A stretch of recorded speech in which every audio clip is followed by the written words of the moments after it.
Hi friends, welcome back to my channel. ఈరోజు మనం chicken పచ్చడిని ఎలా తయారు చేసుకోవాలో చూద్దాం. ముందుగా కేజీ చికెన్ తీసుకోవాలి. దాంట్లో పసుపు, ఉప్పు, ఆయిల్ వేసి బాగా కలుపుకోవాలి.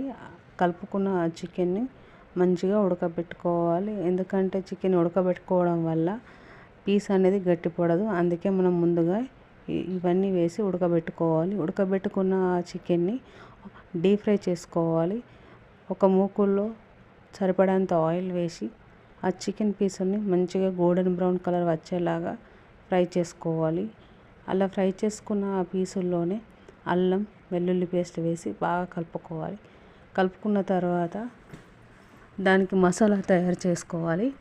ధనియాలు, లవంగాలు, యాలకులు, బిర్యానీ పువ్వు, దాల్చిన చెక్క, జీలకర్ర, సరిపడేంత మసాలాలు ఇవన్నీ తీసుకొని మిక్సీ చేసి తర్వాత ఆ పౌడర్ని ఇందులో వేసి బాగా కలుపుకోవాలి. అలా కలుపుకోవడం వల్ల ఆ పౌడర్ అందులోనే బాగా వేగిపోతుంది.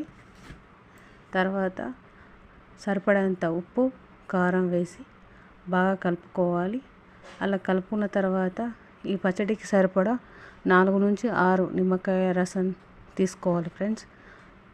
ఆ నిమ్మకాయ రసాన్ని ఇవన్నీ వేసి బాగా కలిపిన తర్వాత చివరగా దించుతామనేటప్పుడు ఆ రసాన్ని వేసి బాగా కలుపుకోవాలి.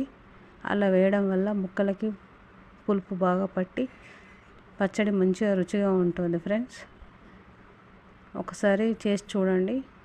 నచ్చితే like and share and subscribe. Thank you.